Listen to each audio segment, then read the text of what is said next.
பெண் குழந்தை பிறந்ததுலேருந்து வயசான பெண்மணி வரைக்கும் யாருக்குமே சேஃப்டி இல்லை. அது ரீசெண்ட் டைம்ஸில் very high numbers of rapes and murders. மன்னிக்கவே முடியாத குற்றம்.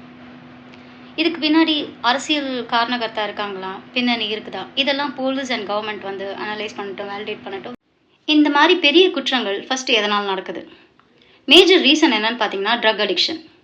பான், குட்கா, கூலிப், கஞ்சா, கொக்கைன், இந்த மாதிரி வேரியட் ஃபார்ம்ஸ் ஆஃப் ட்ரக்ஸ் அதுக்கு வந்து அடிக்ட் ஆகிறாங்க. அந்த ஒரு ஸ்டேட் ஆஃப் ஃபியர்லெஸ்னஸ், நம்ம ஒரு பயமே இல்லாத என்ன வேணால் பண்ணலாம், யாரை வேணால் பண்ணலாம் அப்படின்ற ஒரு ஸ்டேட் ஆஃப் மைண்டுக்கு வந்து போகிறாங்க. அந்த நிலையில தான் இந்த மாதிரி அருவருக்கத்தக்க செயலெல்லாம் செய்கிறாங்க, மன்னிக்க முடியாத குற்றங்களை வந்து செய்கிறாங்க. ஸோ போலீஸ் வந்து ஆன் ஒன் ஹேண்ட் இன்வால்வ்டு பீப்புளை வந்து அரெஸ்ட் பண்ணுறது, நிறையா சீஸ் பண்ணுறது, ரெய்ட்ஸ் நடத்துறது, இதெல்லாம் வந்து ஒரு சைடு இருக்கட்டும். பட் காமன் பீப்புளாக நாம் வந்து நினச்சா இதுக்கு வந்து டு மேஜர் எக்ஸ்டென்ட் நம்ம வந்து கான்ட்ரிபியூட் பண்ண முடியும்.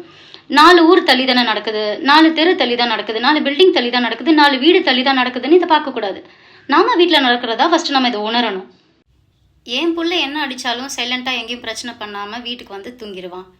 என் கூட பிறந்தவன், என் புருஷன் ஊரில் எந்த வம்பு தும்பு பண்ண மாட்டான், சைலண்ட்டாக அடிச்சுட்டு வந்து படுத்துருவான் இப்படின்னு நினைக்காம ஃபர்ஸ்ட் ஒரு ரெஸ்பான்சிபிள் அம்மாவா, சகோதரியா, ஒரு மனைவியா, உங்கள் வீட்டு புள்ள இப்படி பண்ணாங்க, உங்களுக்கு தெரிஞ்சவங்க யாராவது இப்படி பண்ணாங்கன்னா ஃபர்ஸ்ட்டு போயிட்டு நீங்கள் ஃபர்ஸ்ட்டு வார்ன் பண்ணுங்கள். அப்புறம் திருத்துறதுக்கு ஏதாவது ஸ்டெப்ஸ் எடுங்க. கேட்கலையா, அப்படியே தான் கண்டினியூ பண்ணுறாங்களா, சொசைட்டிக்கு ஒரு த்ரெட்டாக இருக்காங்களா, ரீஹேப்பில் சேர்த்துருங்க. போய் ஒரு ரீஹேப்பில் சேருங்க. ரெஸ்பான்சிபிள் சிட்டிசனாக செயல்படுங்க.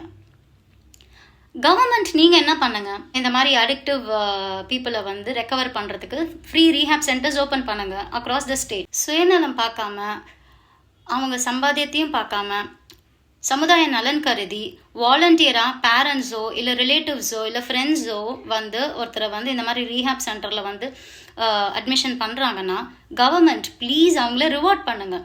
அவங்க அட்மிஷன் ஆகிறவங்க வந்து என்ன குவாலிஃபிகேஷன், என்ன வந்து ஏர்ன் பண்ணுறாங்கன்னு பாருங்கள். ஸோ ஃபேமிலிக்கு வந்து எவ்வளோ நஷ்டம் வருது அவங்க வந்து வேலைக்கு போகாமல் அங்கே வந்து ரீஹேப் சென்டரில் இருக்கிறதுனாலன்னு பாருங்கள். உங்களால் முடிஞ்ச அளவுக்கு காம்பன்சேஷனாக கொடுங்க, அது ஒரு ரிவார்ட் மாதிரி கொடுங்க. ஸோ ஒவ்வொருத்தருக்கும் பயம் வரும். ஒரு பொண்ணு மேலே கை வச்சா சட்டம் தான் தண்டிக்கணுன்றது இல்லாமல் வீட்லேயே நம்மளுக்கு தண்டனை கிடைக்கும், நம்மளை கொண்டு போய் அங்கே சேர்த்துருவாங்க, நம்மளால சகஜமாக சமுதாயத்தில் ஒரு வேலை, ஒரு மரியாதைன்னு இருக்காது, ஒரு சோஷியல் ஸ்டேட்டஸ் நமக்குன்னு இருக்காதுன்ற அந்த ஒரு பயம் வரும். உங்களுக்கு தெரிஞ்சவங்கள நீங்களே வந்து கொண்டு வந்து கொடுத்தீங்கன்னா உங்களுக்கு இப்படி ஒரு ரிவார்டு தருவோம், காம்பன்சேஷன் தருவோம் அப்படின்னு அனௌன்ஸ் பண்ணுங்க. ஓகே, நம்ம சர்க்கிளில் யாருக்கும் அந்த பழக்கம் இல்லை, ஆனால் நமக்கு தெரிஞ்சு அண்ணாச்சி கடையோ இல்லை அங்கே வாட்டர் கேன் கடையோ இல்லை எங்கேயோ தெருமுனையில் பசங்க கும்பலாக நின்றுட்டு இந்த மாதிரி ஆக்டிவிட்டீஸில் வந்து இன்வால்வ் ஆகிறாங்க, நான் பார்த்தேன். அந்த மாதிரி இன்ஃபர்மேஷன்ஸை போய் நியரஸ்ட் போலீஸ் ஸ்டேஷனில் கொடுங்க. முடிஞ்சால் ஒரு வீடியோ எடுத்து ப்ரூஃபோடு கொடுங்க. Then comes house owners. Yes, அவங்களோட கான்ட்ரிபியூஷன் ஹையஸ்ட் லெவலில் நீடட் இந்த இஷ்யூஸுக்கு. ஏன்னா மோஸ்ட்லி இந்த மாதிரி ஆக்டிவிட்டீஸில் இன்வால்வ் ஆகிறாங்க பார்த்தீங்கன்னா பேச்சுலர்ஸாக தான் இருப்பாங்க. ஸோ அவங்கெல்லாம் வந்து ஒரு குரூப்பாக ஒரு வீடு எடுத்துகிட்டு இல்லை ஒரு ஃப்ளாட் எடுத்துகிட்டு இப்படி தான், இல்லை ஹாஸ்டல்ஸில் இப்படி தான் வந்து தங்குவாங்க.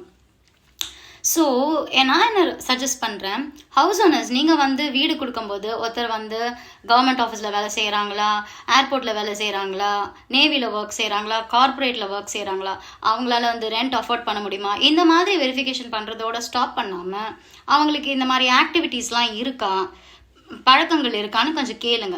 ரெண்டல் அக்ரிமெண்ட்டில் include this statement as well that if found involve in such illegal activities நாங்கள் உங்களை வந்து ஹேண்ட் ஓவர் பண்ணிவிடுவோம், போலீஸில் உங்களை வந்து வெக்கேட் பண்ணிவிடுவோம் அப்படின்னும் எழுதுங்க.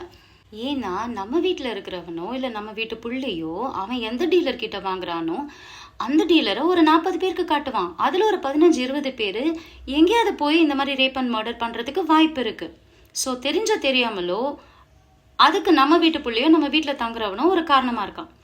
ஸோ நம்ம விசிபிலிட்டி ரேஞ்சில் இந்த மாதிரி தவறுகள் நடக்கும்போது அதை நம்ம சகிச்சிக்காமல் ரெஸ்பான்சிபிள் சிட்டிசனாக நியரஸ்ட் போலீஸ் ஸ்டேஷனில் போயிட்டு நம்ம இன்ஃபர்மேஷன் கொடுக்க தான் வேணும்.